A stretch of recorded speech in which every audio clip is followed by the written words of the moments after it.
Hello, everyone, and welcome to another edition of West Ham Fan TV's Post-Match Pint, the only post-match fallout show on the internet. Obviously, it's weird doing it when Nicky's here. I've never done it when Nicky's here before, but he's not feeling the best, so I've done the intro. If I could smile, I would, but I've got my swollen face, I've got a flu, I've got everything going on. So, but yeah, well done. That was good. That was pressure doing that in front of you, mate. But speaking about pressure, yesterday was a lot of pressure, massive pressure on West Ham. And we rose to the occasion. We beat Wolves 4-0 at the London Stadium after a tense start, lads. What a relief. And that's that relief is the big thing I have. Like joy, happiness, but relief. Yeah. Huge win. We all said it, didn't we, on when we done the show the other night. We said, look, we need these players to step up, and they did. They all stepped up yesterday. It was a crucial game. Probably the biggest game of our season so far, in terms of what it meant for this weekend. And yeah, it was a great result. Like to see West Ham score 4 goals at home, not concede, it was great to watch. And the atmosphere was good. But yeah, the 3 points were absolutely massive last night. And it took us out. And unfortunately, well, not unfortunately, it slipped Spurs into the bottom 3, which I'm sure we're all happy about. And we're all Sunderland fans for the rest of the weekend. Yeah, up the Mackems. Oh, apparently, just quick stats. The first time we scored 4 goals in 2 years, and apparently that's the first time 2 West Ham players have got a brace each since '97. I think it was Hartson and Kitson. I believe it was the last time 2 West Ham players got a brace in the same match. It's crazy that, isn't it? When you think about that, nearly 30 years, and we've not had 2 players that scored 2 goals or more in a game, So yeah, no, it's good and. Long may them stats continue for the rest of the season. It was a touchy night in the stadium because what I did notice is the crowd were very nervous at the start. There was some songs trying to get up and like we didn't start great in that game. We did not start great at all. And we as the time went on, I was looking at it, I was thinking, fucking hell, like we have not started well at all. We have we're shit in the bed here. And Wolves were playing some nice little one-touch football. And I thought to myself, this is going to be a very, very difficult game. And I've seen this all before, all season.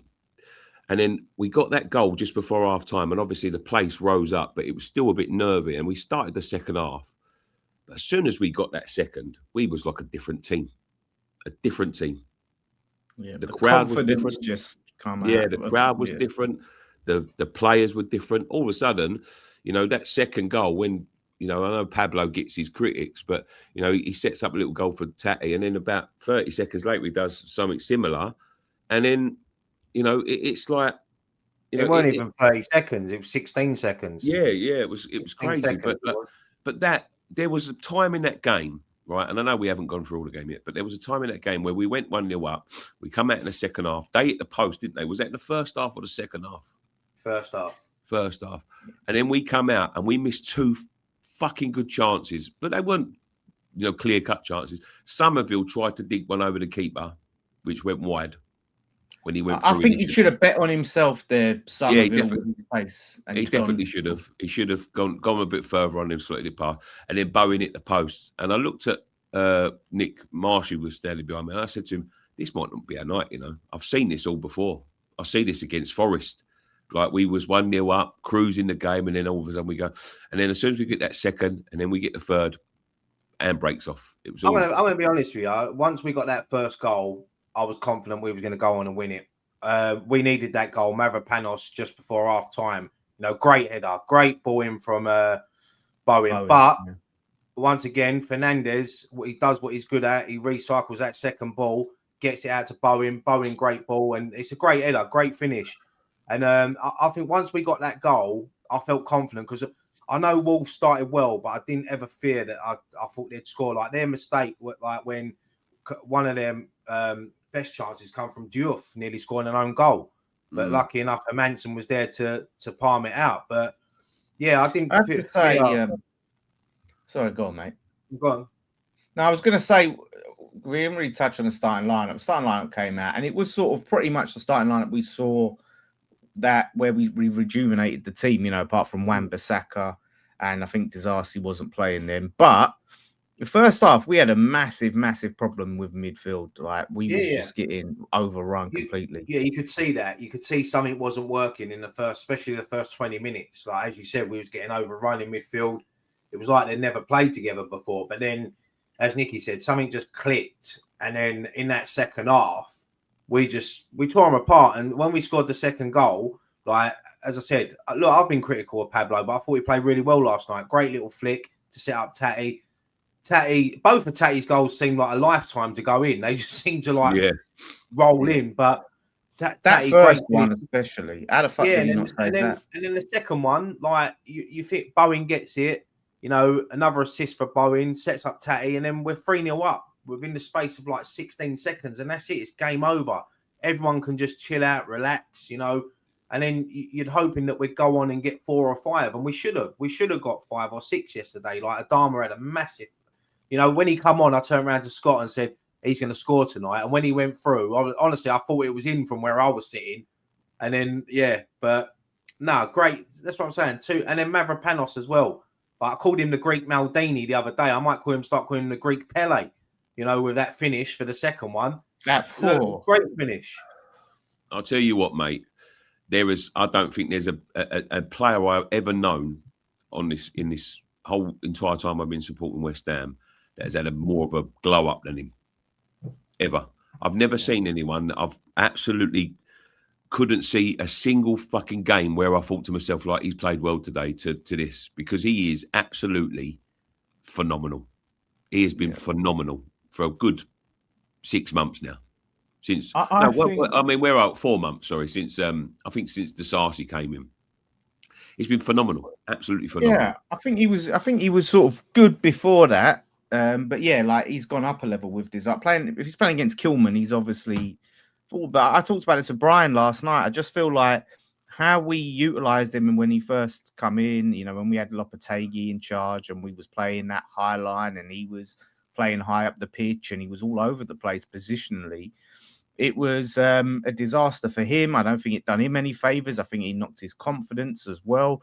And we weren't just playing to the best of his abilities. Now you're seeing the best of Mavropanos. So, really, I think Nuno should definitely take some credit as well. And Mavropanos has definitely I totally agree, mate. I think since like Mavropanos, especially under Nuno, he's just stepped it up. And as I said, like Disasi's come in and they've just worked well together.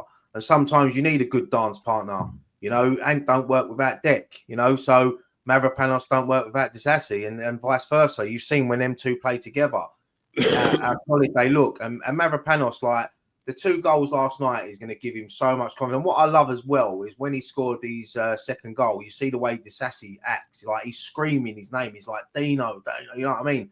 They absolutely love him. And the togetherness as well when we scored, like, and you spoke about Somerville earlier. I thought like he started off a little bit slow, which I expected because he's just been out injured. But once he got the feel of the ball and he started taking players on, he was confident. And I agree. When he shot from the halfway line, I think he could have took that on. No one would have caught him. But look, you see the keeper off the line. You want to go for the spectacular, so you can't blame him. He's trying to be a bit cheeky. No, but I just think that. Yeah, it was a good look. It was a win that we all needed. The fans, the players, everyone at the club. We just needed that win last night. Especially what happened on Sunday going out of the cup. We sort of said, "Oh, if we're going to throw that game away, we need to make sure we turn up for this game," and we did. And 4-0 and 3 points, perfect. Yeah. I tell you what, right. There was a lot of people saying that Traore should have started off the back of his Leeds performance, and there could have been a case for it. And I think people was talking about over Pablo, but I think Pablo justified his start. But he's come on, he's gone through, and I tell you what, that is the most bloody Adama Traore miss you'll ever see. I mean, the geezer's 1-on-1. He's 2-on-1 with the geezer because I think he had Tatty next to him, or was that Somerville? Either way, he's 1-on-1 the keeper. And he goes wide. Like I could work it out. And I was like, Ryan, I thought it was in. I was already jumping around. I was already sprinting up and down the aisle. He had more goal to it than space.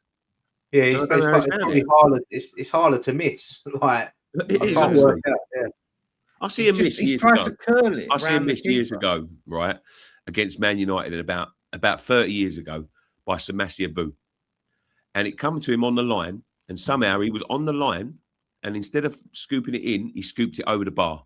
That has got to be up there with that one for me. I can't work out how he missed that one, Adama. I really can't. I'll have to look it back again because, like, as far as I can see, like, I don't think it was as bad as the Abu one. The Abu Abu one was bad. fucking. It's got to be up there, though. I've never seen.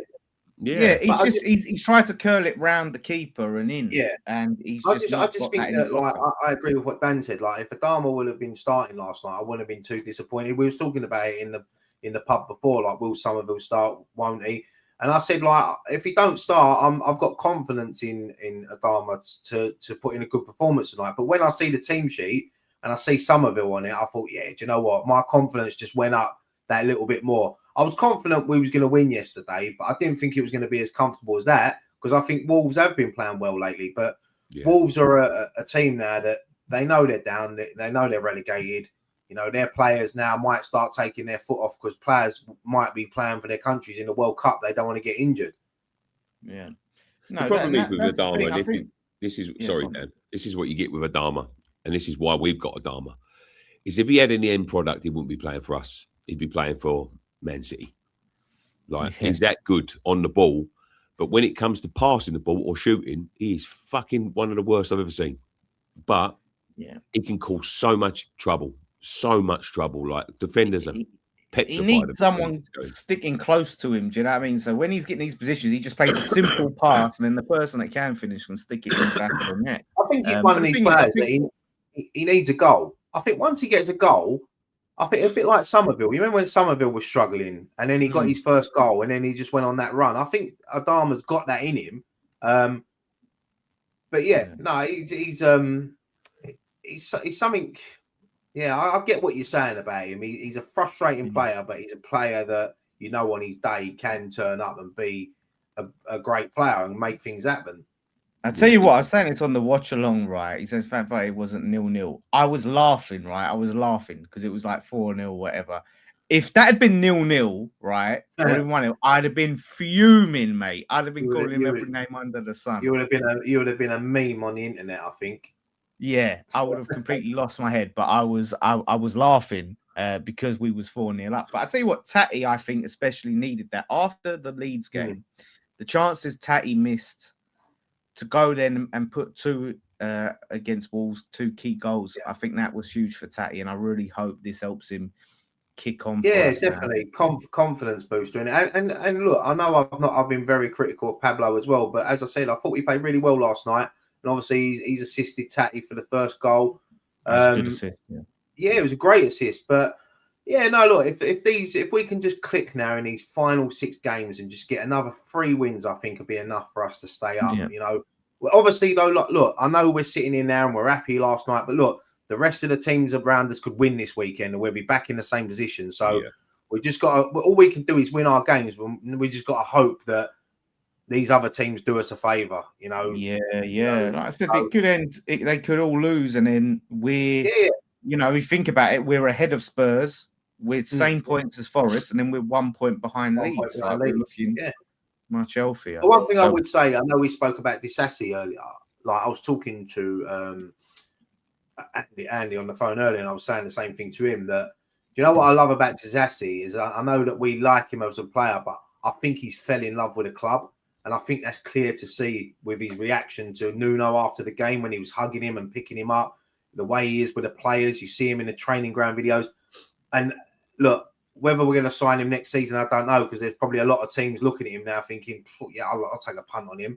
But hopefully there's something in our contract that we've got first refusal or we can get him. But no, I just think he's fell in love with a club where, you know, they say you shouldn't fall in love with a lone player because we know recently how it can come back to kick you in the arse. But I think he has fell in love with the club, and he's been a brilliant signing for us. One of the best we've signed in a long time, especially on a loan. Do you know what? I'll put him up there with like Jesse Lingard as a loan signing. He's important. He's sorted it all out. And you know what I do like about him as well? And this is why I do think he fell in love with the club, because a similar story happened years and years ago with Di Canio. Di Canio was sitting at Sheffield Wednesday. He couldn't get a game at Sheffield Wednesday. He was banned. He had to go back home and all this sort of thing. And West Ham come and rescued him. And I think when you get players of the actual Disasi, before he went to Chelsea, was a French international and a regular at his club. He has not played football since April last year. We're in April this year, and he's just started playing in January. That's how they've treated him at Chelsea. And he's probably very thankful because the fans appreciate him as well. You know, I've heard fans singing his name at away games and things. But he's probably very thankful that someone's took a punt on him because, Dan, and I know, look, me and Ryan was a bit different, and I know many people that said the same thing about you. You dismissed him straight away. Like, if you was the manager, he would never have come to us. And then what was he doing? Just still languishing in the reserves at Chelsea. I think players like that appreciate clubs like us because, you know, they've got the quality, and you can see he's got the quality. I mean, Chelsea want to have a look at themselves because their defence is a fucking shambles at the minute, and they're saying he's one of their worst.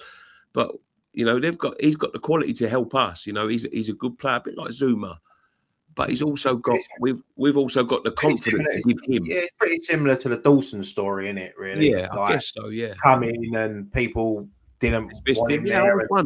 I think there was a lot of us like that. But look, he's come in and he's settled in, and he's changed that back four. And obviously, Hermansen, we haven't mentioned him yet. I thought he had a good game last night. You know, he done everything he needed to do.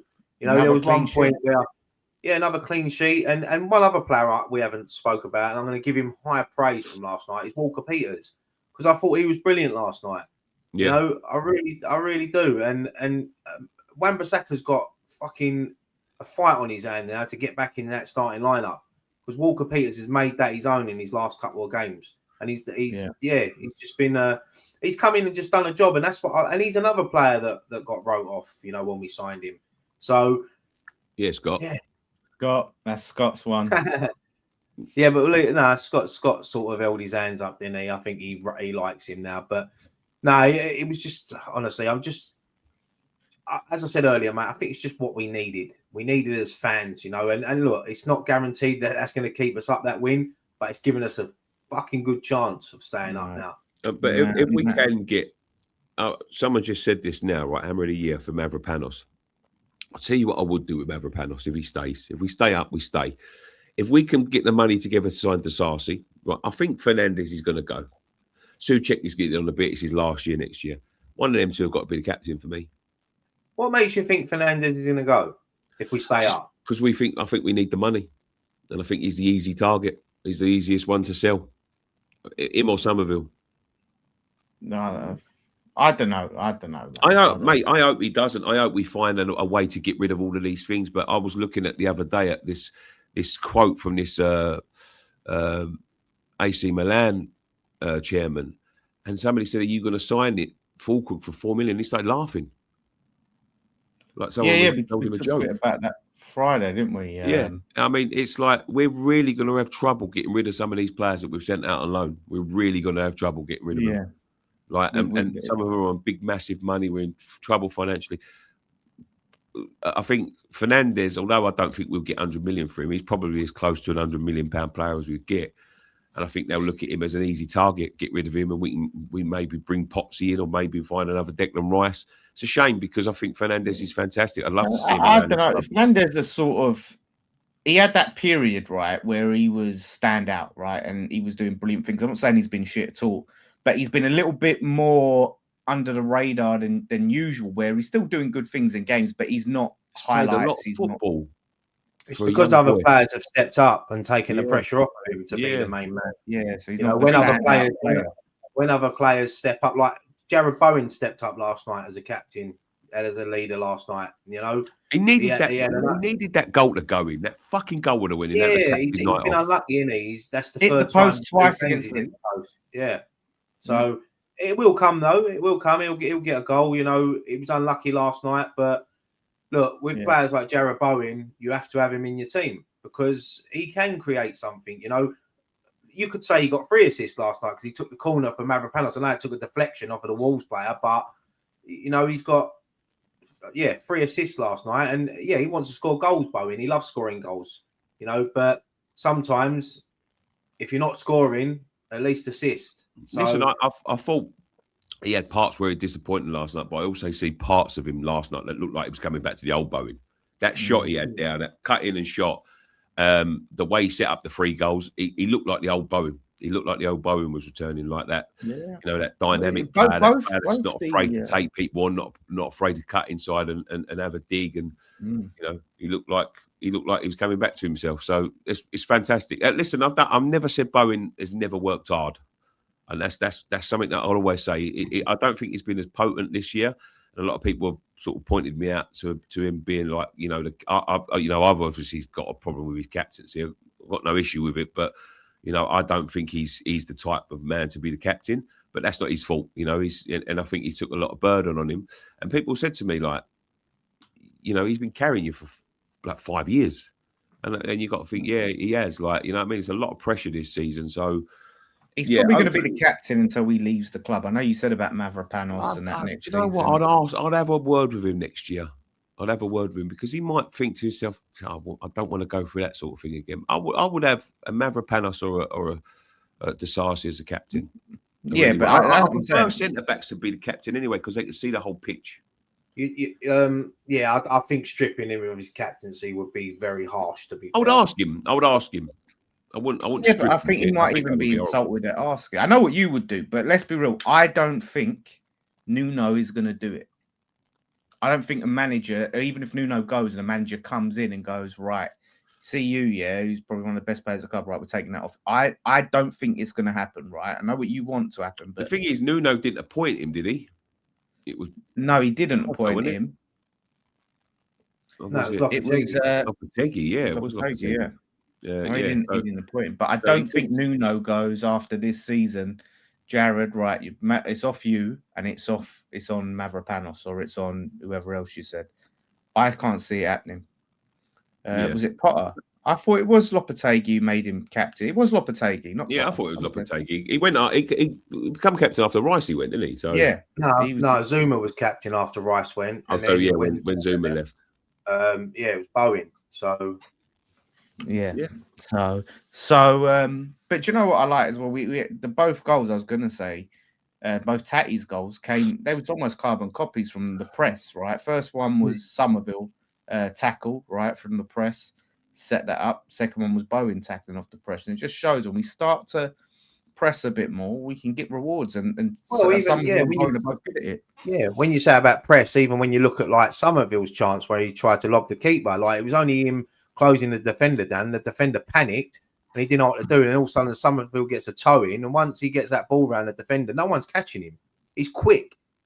So, yeah, that's another thing I noticed last night, especially in the second half, was how we started closing down. And we haven't even mentioned him yet, but Thomas Souček as well, once again, just doing what he does, you know, just breaking up the play. You know, he's not the quickest, but he doesn't need to be the quickest when he's got players around him that are quicker.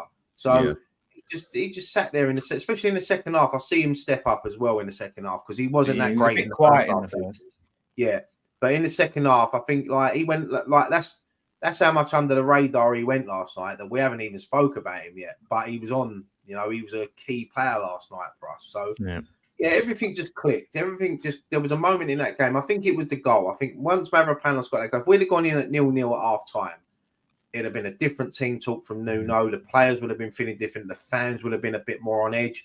But you see the way the atmosphere was at half time, you know, and when the teams come out in the second half, you could just tell something had clicked and they wanted it. They wanted them 3 points and there was no way that Wolves were beating us. I think he might have turned around and said, look, you know, I think he had to rip up his old team talk. I think he might have just gone in there and just remember Forest. Like, just remember how you felt after Forest. We all thought we was going down. Like, go out there and fucking cement this win, get them goals. It's a shame that, do you know what? We had 7 great chances with 7 like really good goals. It's a shame all 7 didn't go in because I think 4-0 sends a message. I think 7-0 sends a warning. Yeah, it closes the goal difference down, doesn't it? Yeah, because everyone's already written us off about that. Like, I've always we been could have been completely down. Can't catch the goal difference. We would have all taken a 1-0 last night, wouldn't we? Yeah. We'd have all taken a 1-0 win last night. Of course. Oh, No, but yeah. It's just that when you win the 4 and you just think if them 7 had gone in, that would have really sent them because they would have started looking over their shoulder thinking, fucking hell, they can catch that goal. I think they are, mate. I think they are. Like, I think Leeds have now got a few injuries, to key players. They've got one eye on the FA Cup semi-final. Forest are the only team for me that I look at them and I think, I think they can get out of it because I've backed them to beat Villa tomorrow. I think they'll get the result. I think Tottenham's a weird one for me because obviously it's De Zerbi's first game, but I just can't see him getting a win up there. And then obviously they've got Brighton at home next week, who De Zerbi's old club. They're not good at home. So, and then it's like it's the reverse for us next weekend, isn't it? Because we play on the Monday night. So we're the last game next weekend. We play Palace on the Monday night. So that's why it was important for us to get these 3 points this weekend. And then we just got to hope now that the results go our way. When you look at that and you look at Spurs, right, and you see, the new manager and all that. Listen, at the end of the day, and I know, look, we're all guilty of it. I've done it. I've done transfer shows, relegation shows this week with Tottenham and Forest fans. There's 3 targets. It ain't just Tottenham. Like Tottenham could win tomorrow, but Forest and Leeds might not, and we're only 1 win off of them. So like, there's 3 targets there. I'm going to be honest with you. At this point in the season, I don't give a fuck who goes down. No, I'm the same. Look, as much as I'd love to see Spurs go down, I want to see them. I want to see them drop more than fucking anything. Yeah. But as long as we do give a fuck. No, but if I was sorry, right? If I was 10th, 11th, where Brighton are now, I'd be fucking praying, and I mean praying that they went down. In the situation we are now, I don't give a fuck what one of them drops. I don't care if we catch Palace. I don't care. Like, no, anyone. Well, yeah, we're not gonna be crying, are we? If we stay up and Forest goes down, we're not gonna shed no tears. No. It would be nice if it is Spurs as the one that we send down, but we'll take anyone because we just got to stay up, and it's huge. This is a huge weekend for watching other results, and then Palace. This team now, what's good is we've got four goals in, which we were sort of struggling in front of goal a little bit in the past few little sort of leagues game. It's really pulling teeth, and now we've got 4 goals, a bit of confidence. Now we've got 9 days off or 10 or whatever it is, rest until the Palace game. I don't like Monday nights. I think, I'm the same. Like, it's a shame we're not playing them on a Saturday. But then again, it's got what I was going to say. Then I had something in my head and it just completely gone. But it's a thing as well. Look, they're going to be playing in the Conference League, and then usually after a Conference League game, they struggle a little bit. It's still going to be massive. Yeah, they've done well the other night. I mean, they beat Fiorentina 3-0. So basically, like, if they're 1 leg in the semi-final now, so they're going to be concentrating on that. I think Palace are 10 points clear of the drop, so they're pretty much safe, isn't they? Unless anything drastic happens and us, Leeds and Spurs win at every single game. I can't see them going down. So they've got 1 eye now on that Conference League. I'd go for that at all. Yeah, they should do. They should go for it. I think they're one of the best teams in. I think that Shakhtar Donetsk is in it as well, and there's that German team as well. I can't think of their names, but they're probably the favourites. But win at Palace, mate, would be. Well, the thing is, we've got Palace and we've got Everton for the rest of the month. 2 wins there, I think that not guarantees a safety, but that's going to be massive going into that last month in May where the game was, we've got some tricky games. Do you know what? I just see that comment up there about the Spurs fan. I see it yesterday. I see so many of these as well. And he just said there, did you see the account that says anyone on the live comments from Spurs account saying that the teams will roll over against us and treat them like a cup final? And it's like, even in defeat, that they can't be gracious. They can't just shut their fucking mouths, can they? They can't. And then they wonder why people fucking will do that.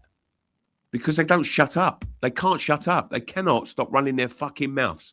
For as long as they fucking live, they will never stop running their mouth. And you know what I also see about them is that they were saying it would be the same as 15 and 16 when Leicester won the league. Everyone treated us like it was a cup final and rolled over for them. Do you remember anyone rolling over for them? Because I fucking don't. Oh, for Leicester? Yeah. No. I fucking don't. I know we beat Wolves 4-0. They didn't roll over for us. that someone might just fucking pip them on merit. It's everyone else's fault. You know, when they don't win the league, it's this person's fault. Well, When they've got to play Wolves, didn't they? So let's see how they have. turn up again. Let's see how they turn up against Wolves. That's what I'm saying. Like, Wolves was ever running just all over admit us. that they ain't as fucking good as they think they are. When I was sitting here at the beginning of the season, right, and they was all fucking running their mouth about kudos, we took the best player. I said, you're not better than us, though, because you were 17th last year. We'll see where we finish this year. You fucking 18th. 6 games to go. Could be relegated. And but this. Yeah, but fuck them. Let's and as I said before, we don't want to get into. And as I said before to West Ham fans, we don't want to get into this habit that they get into, speaking before the fact. Because I remember them tweeting out something on, I think it was May Bank Holiday last year, or one of the Bank Holiday, August Bank Holiday, about how they was top of the league and we was bottom of the league. Wait till 6 games, we'll see what happens at the end.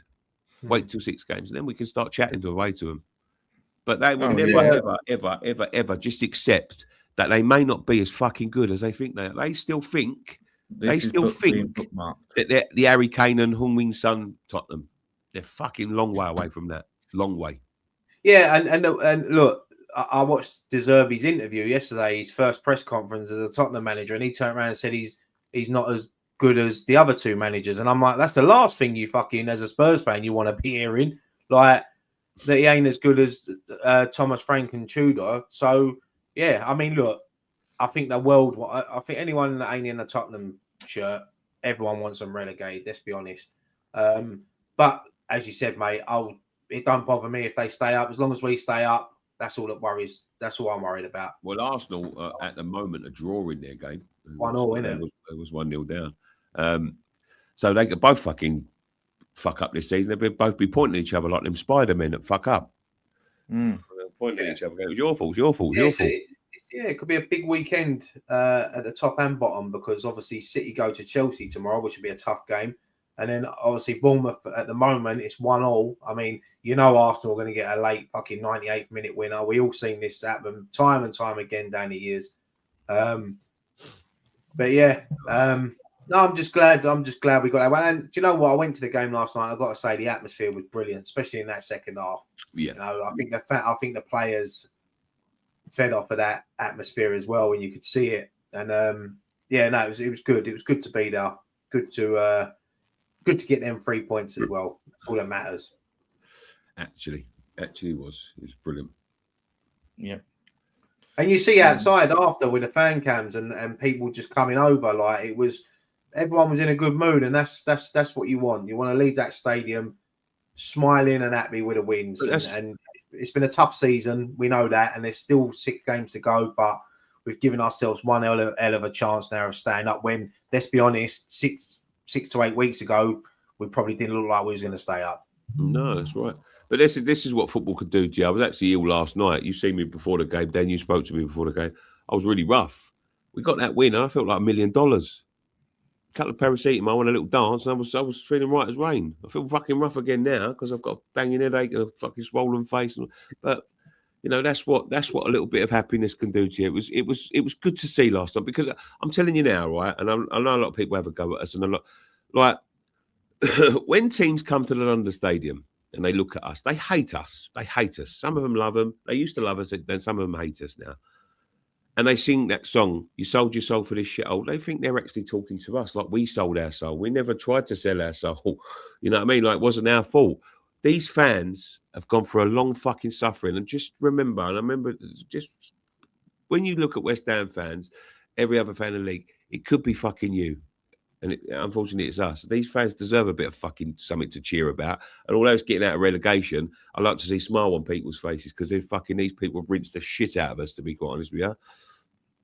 Well, there's an event at the Tottenham Stadium tonight, the boxing Tyson Fury. So at least Tottenham fans won't see their team get defeated at home this weekend. They can see back and see proper fight on the pitch. Yeah.